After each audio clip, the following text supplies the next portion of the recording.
अस्सलाम वालेकुम, मैं हूं मोहम्मद हफ़ीज़ और आप देख रहे हैं मेरा यूट्यूब चैनल द पैट्रियट। तो इंडिया को एक बार फिर मुंह की खाना पड़ी है और इंडिया की एक और आलमी रुसवाई हुई है क्योंकि पाकिस्तान फैटफ की ग्रे लिस्ट से बाहर आ गया है। इंडिया ने पूरी कोशिश की कि पाकिस्तान को ब्लैक लिस्ट किया जाए या तो पाकिस्तान को ग्रे लिस्ट में ही रखा जाए, लेकिन कल जब पेरिस में मीटिंग हुई फैटफ की तो पाकिस्तान को फैटफ की ग्रे लिस्ट से बाहर निकाल दिया गया। तो ये एक बहुत ही अच्छी खबर है और तमाम पाकिस्तानियों को मुबारक हो।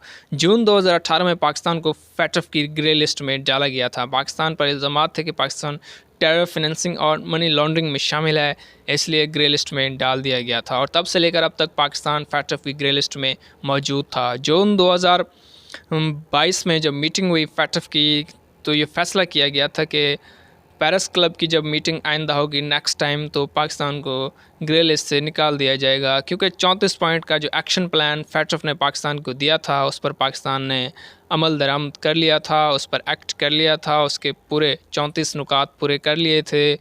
इसलिए फैटफ ने यह फ़ैसला किया था कि पाकिस्तान को ग्रे लिस्ट से निकाल दिया जाएगा। तो कल जब मीटिंग हुई तो पाकिस्तान के हक़ में फ़ैसला आया और पाकिस्तान को ग्रे लिस्ट से निकाल दिया गया।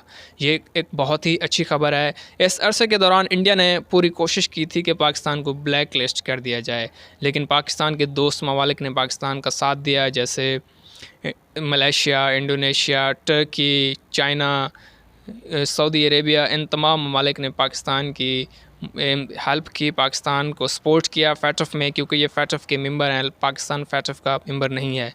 तो पाकिस्तान को ब्लैक लिस्ट से बचाने के लिए इन्होंने पूरी कोशिश की और पाकिस्तान को ब्लैक लिस्ट से बचा लिया इन्होंने। इंडिया ने पूरी लॉबी की, इंडिया ने पूरा इन्वेस्टमेंट की, इस पर प्रोपेगेंडा किया कि पाकिस्तान को ब्लैक लिस्ट किया जाए, लेकिन इंडिया को मुँह की खाना पड़ी, वो नाकाम हुए और आज फाइनली पाकिस्तान फैटफ की ग्रे लिस्ट से भी बाहर आ गया है। तो इसके 4 फ़ायदे हैं पाकिस्तान को, जो मेजर 4 फ़ायदे हैं उनमें पहला फ़ायदा यह है कि पाकिस्तान का जो पूरा एक इकॉनमी है वो डॉक्यूमेंटेड हो गई है, क्योंकि पहले हमारी इकॉनमी डॉक्यूमेंटेड नहीं थी, इसमें बहुत सी ख़राबियाँ मौजूद थीं, हमारी नॉन डॉक्यूमेंटेड इकॉनमी थी। लेकिन पाकिस्तान ने को जो फैटफ ने 34 पॉइंट के नुकात दिए थे, जो एक्शन प्लान दिया था, उसका बहुत फ़ायदा हुआ। पाकिस्तान ने एक मॉडर्न सिस्टम अब अपना लिया है और पाकिस्तान की जो पूरी इकॉनमी है वो डॉक्यूमेंटेड अब हो गई है। दूसरा फ़ायदा यह है पाकिस्तान को कि पाकिस्तान का जो आलमी परसेप्शन और पाकिस्तान की जो इमेज है वो अब बेहतर होगा, पॉजिटिव होगा, क्योंकि पहले नेगेटिव था, क्योंकि हम फैटफ की ग्रे लिस्ट में मौजूद थे तो जो दुनिया के ममालिक थे हम पर शक करते थे, लेकिन अब हमारा इमेज पॉजिटिव होगा और हमारी परसेप्शन बहुत अच्छी होगी। तीसरा फ़ायदा यह है कि कॉस्ट ऑफ डूइंग बिज़नेस और ये जो इन्वेस्टमेंट होती है वो बहुत ही अब आसान हो जाएगी पाकिस्तान में, क्योंकि पहले जो मल्टीनेशनल्स कंपनीज़ थी, जो इंटरनेशनल इन्वेस्टर हैं, वो घबराते थे क्योंकि पाकिस्तान फैटफ की ग्रे लिस्ट में मौजूद था, वो इन्वेस्टमेंट नहीं करते थे, वो क्योंकि उनको डर था कि हम पर पाबंदियाँ ना लग जाएं या हमारे जो पैसा है वो किसी गलत कामों में इस्तेमाल ना हो। लेकिन आपको उनको कोई झिझक नहीं होगी, वो बिला झिझक पाकिस्तान में इन्वेस्ट कर सकेंगे। तो ये एक बहुत ही अच्छी खबर है पाकिस्तान के लिए। और चौथा फ़ायदा ये है कि जो हमारी मल्टीनेशनल्स, जो हमारी जो इंटरनेशनल लेवल पर, इंटरनेशनल सतह पर जो ट्रांजैक्शंस होती हैं वो अब आसान हो जाएंगी, क्योंकि पहले जो ट्रांजैक्शंस होती थी वो ऐसे होती थी कि जब HBL या UBL जो बैंक थे ये इनको पूरी स्क्रूटनी इनकी करते थे, पूरी जब चेक करने के बाद कोई ट्रांजैक्शन होती थी। लेकिन अब जो इन्वेस्टर हैं या वर्ल्ड लेवल पर जो इन्वेस्टमेंट पाकिस्तान में होती है, कोई कंपनी अपना यहाँ बिज़नेस खोलना चाहती है, कोई कारखाना खोलना चाहती है, तो उनको अब कोई झिझक नहीं होगी, वो ट्रांजैक्शन आसानी से हो सकेंगी और उनको में कोई रुकावट नहीं होगी। और पांचवा फ़ायदा ये है कि जो अब हमारे रेमिटेंसेस हैं उनमें भी इजाफ़ा होगा, क्योंकि जो हमने मॉडर्न सिस्टम अपनाया है फैटफ की मदद से, अब वो सारा डॉक्यूमेंटेड इकॉनमी हुई है, तो रेमिटेंसेस में इजाफ़ा हुआ है।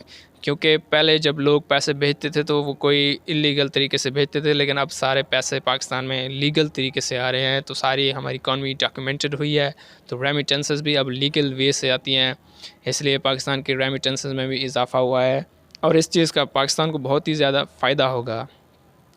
लेकिन इंडिया की बहुत बड़ी आलमी रुसवाई हुई है इसमें, क्योंकि उन्होंने एक नेगेटिव इमेज पोर्ट्रे किया है पाकिस्तान को और हमेशा पाकिस्तान के ख़िलाफ़ प्रोपेगेंडा किया है, तो इसमें वो नाकाम रहे हैं और इंशाल्लाह आगे भी नाकाम होंगे। तो FATF है क्या? FATF stands for Financial Action Task Force. It is a non-governmental organization.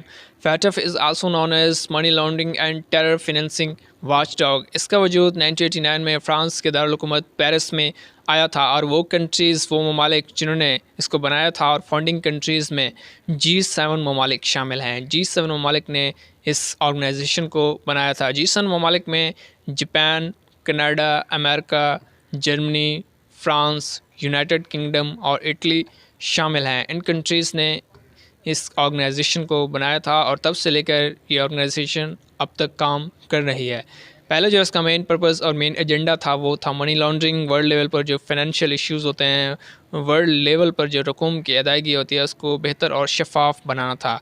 लेकिन 9/11 अटैक के बाद टेरर फाइनेंसिंग को भी FATF में शामिल किया गया और टेरर फाइनेंसिंग और मनी लॉन्ड्रिंग जो दो बड़े मेन पर्पस एजेंडा होते हैं FATF के, जिन पर ये काम करती है और बेहतर बनाती हैं ममालिक के सिस्टम को इन इश्यूज़ के हवाले से कि किसी भी मुल्क में मनी लॉन्ड्रिंग और टेरर फाइनेंसिंग ना हो।